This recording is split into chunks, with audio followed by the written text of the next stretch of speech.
સૌને જય શ્રી કૃષ્ણ, જય શ્રી રાધે, જય શ્રીમન નારાયણ. હું આચાર્ય રાકેશ શર્મા આપ સૌના મંગલની કામના કરું છું. આશા રાખું છું કે તમે સૌ સ્વસ્થ હશો, આનંદમાં હશો. ઠાકોરજી પાસે મારી એ જ પ્રાર્થના છે. સજ્જનો, આજની વિડીયો, આજનો કાર્યક્રમ બહુ જ ખાસ છે. તે તમામ દર્શકો માટે, તે તમામ લોકો માટે જેઓની કર્ક રાશિ છે.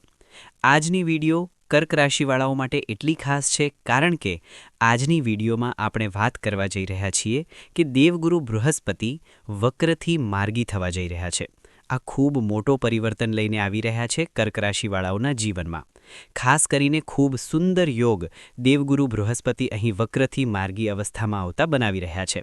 કેવા પ્રકારના યોગોનું નિર્માણ થઈ રહ્યું છે? તો સૌથી પહેલાં તમારો ચાર્ટ આગળ લગાવેલો છે. કર્ક રાશિ ચાર્ટ તરફ જુઓ અને સૌથી પહેલાં આપણે એ જાણીએ કે દેવગુરુ બૃહસ્પતિ તમારા કયા ભાવમાં વક્રથી માર્ગી અવસ્થામાં આવી રહ્યા છે અને તેમની 3 દૃષ્ટિઓ, જે કે જ્યોતિષશાસ્ત્રમાં અમૃતમયી દૃષ્ટિ કહેવાય છે, તે દૃષ્ટિઓ કયા ભાવોમાં પડી રહી છે. અને જ્યાં પણ દેવગુરુ બૃહસ્પતિની દૃષ્ટિ પડે છે તે ભાવને દેવગુરુ બૃહસ્પતિ વધુને વધુ નિખારી દે છે. 11 માર્ચથી દેવગુરુ બૃહસ્પતિ માર્ગી અવસ્થામાં આવી રહ્યા છે. 12 ડિસેમ્બર સુધી માર્ગી રહેશે. તમારા માટે કેવો પરિણામ રહેવાનો છે? તો સૌથી પહેલાં ચાર્ટ તરફ જુઓ. કર્ક રાશિ. કર્ક રાશિ, દેવગુરુ બૃહસ્પતિ તમારી કુંડળીના 12મા ઘરમાં એટલે કે 12th હાઉસમાં વક્રથી માર્ગી થઈ રહ્યા છે. આ ખૂબ મોટા શુભ સંકેત છે. ખાસ કરીને કુંડળીનો દ્વાદશ ભાવ, વિદેશનો ભાવ, બાહ્ય ક્ષેત્રોનો ભાવ, વ્યયનો ભાવ અને ખાસ કરીને મોક્ષનો ભાવ પણ કહેવાય છે. અહીંથી દેવગુરુ બૃહસ્પતિની પહેલી દૃષ્ટિની વાત કરીએ તો દેવગુરુ બૃહસ્પતિની 5મી દૃષ્ટિ કુંડળીના 4th ભાવ પર પડી રહી છે એટલે કે 4th હાઉસમાં. આ સાથે દેવગુરુ બૃહસ્પતિની 7મી દૃષ્ટિ કુંડળીના 6ઠ્ઠા ઘરમાં એટલે કે 6th હાઉસમાં પડી રહી છે અને અંતિમ 9મી દૃષ્ટિ કુંડળીના 8મ ભાવ પર પડી રહી છે. આ ખૂબ જ શુભ સંકેત છે કર્ક રાશિવાળાઓ માટે. ક્યાંક ને ક્યાંક સૌથી પહેલાં આપણે વાત કરી લઈએ. દેવગુરુ બૃહસ્પતિ તમારા 12th હાઉસમાં ગોચર કરી રહ્યા છે. આ બાહ્ય સંપર્કોથી ખાસ કરીને લાભ કરાવનાર છે કર્ક રાશિવાળાઓ માટે. ક્યાંક ને ક્યાંક યાત્રાઓના યોગ પણ આ સમયે ખૂબ બની રહ્યા છે, બાહ્ય યાત્રાઓના. આ સાથે દેવગુરુ બૃહસ્પતિની 5મ દૃષ્ટિ જે કુંડળીના 4th ભાવમાં પડી રહી છે 4th હાઉસમાં. કુંડળીનો 4th હાઉસ ખૂબ જ પ્રભાવશાળી ભાવ માનવામાં આવે છે કારણ કે અહીં સુખનો ભાવ છે. ગાડી, ઘોડો, ભવન, જમીન, મિલકત, માતૃસુખ આ બધું અહીંથી જોવામાં આવે છે. અને જ્યોતિષશાસ્ત્ર કહે છે દેવગુરુ બૃહસ્પતિ જ્યાં પણ દૃષ્ટિ નાખશે ત્યાં અમૃત વરસશે. તો ખાસ કરીને ગાડી, ઘોડો, ભવન, જમીન, મિલકતનો ખાસ લાભ થવાનો છે. જમીન, પ્રોપર્ટી સંબંધિત કોઈ વિવાદ પરિવારમાં ચાલી રહ્યો હતો તો તેમાં પણ તમે જોશો એક સારો યોગ તમારા માટે નિર્મિત થઈ રહ્યો છે. ક્યાંક ને ક્યાંક પ્રાપ્તિનો યોગ છે. જમીન સંબંધિત યોગ સારા છે. તમે જમીન લેવા માંગતા હતા તો આ સમય ખૂબ જ સારા યોગો બનેલા છે. જો તમે પ્રયત્ન કરશો તો ખૂબ જલ્દી પ્રાપ્ત કરી શકો છો. કોઈ નવું વાહન તમારી લાઈફમાં જોડાઈ શકે છે.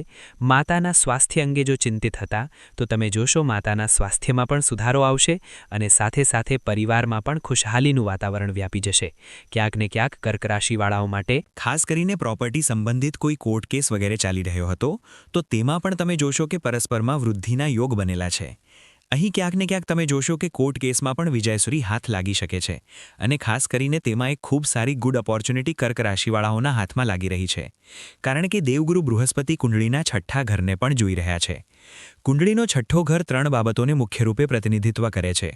રોગ, રીપુ, ઋણ એટલે કે કોઈ રોગ લાગેલો હતો તો રોગોમાંથી મુક્તિ મળશે એટલે કે સ્વસ્થ થશો. સ્વાસ્થ્યનો ઉત્તમ લાભ મળશે. રીપુ એટલે કે કોઈ શત્રુ પ્રભાવિત કરી રહ્યા હતા, શત્રુ વધતા હતા તો શત્રુઓ પર વિજય પ્રાપ્ત કરશો. કોર્ટ કેસ વગેરે ચાલી રહ્યો હતો તેમાં વિજય પ્રાપ્ત કરશો. અને ત્રીજું ઋણ.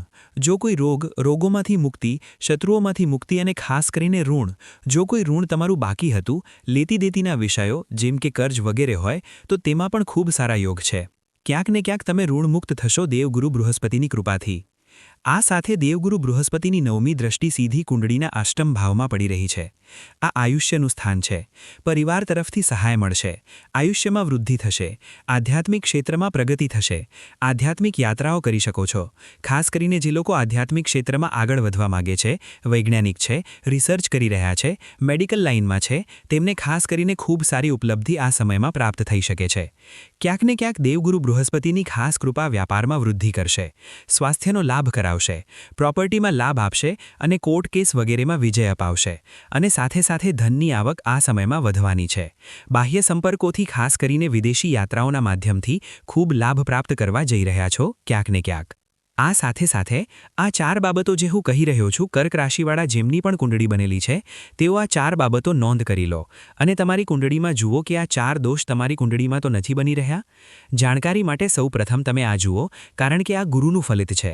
તો શું તમારી કુંડળીમાં ગુરુ સાથે રાહુ તો નથી બેઠા? કારણ કે તેને ગુરુ ચાંડાલ દોષ કહેવામાં આવે છે.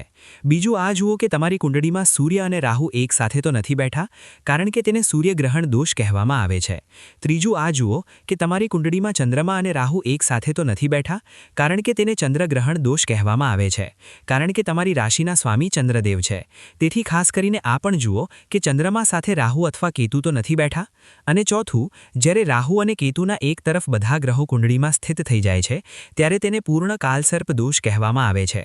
આ ચારેય દોષોમાંથી એક પણ દોષ જો તમારી કુંડળીમાં બની રહ્યો હોય તો તેની વિધિવત પૂજા તમને જરૂર કરાવવી જોઈએ, કારણ કે આ દોષોના કારણે જીવનમાં બિનજરૂરી સંકટ અને અસફળતાઓ આપણા હાથ લાગે છે. પછી આપણે મહેનત કરીએ છીએ, પરિશ્રમ કરીએ છીએ, પરંતુ અમને સફળતા મળતી નથી, કારણ કે ક્યાંક ને ક્યાંક આ દોષોના કારણે આપણું કાર્ય અટકી જાય છે. પરંતુ જ્યારે આ દોષોના નિવારણ માટે આપણે પૂજા કરાવી લઈએ છીએ ત્યારે ખાસ કરીને આ દોષો પણ શુભ યોગોમાં પરિવર્તિત થઈ જાય છે. ધ્યાન રાખો, 2 ઉપાય કર્ક રાશિવાળા જરૂર અનુસરો. દરરોજ ભગવાન શિવને જળ અર્પણ કરો, તેમનો રુદ્રાભિષેક કરો અને બીજું, તમારી રાશિના સ્વામી ચંદ્રદેવ છે. તેથી સોમવારના દિવસે દૂધ, દહીં, મધ, ઘી અને ખાંડથી બનેલા પંચામૃતથી ભગવાન શિવને જરૂર સ્નાન કરાવવું જોઈએ. આશા રાખું છું કે મારી વાત તમને સમજાઈ હશે. ત્યાં સુધી માટે જોડાયેલા રહો મિત્રો. મળીએ આગામી વિડીયોમાં.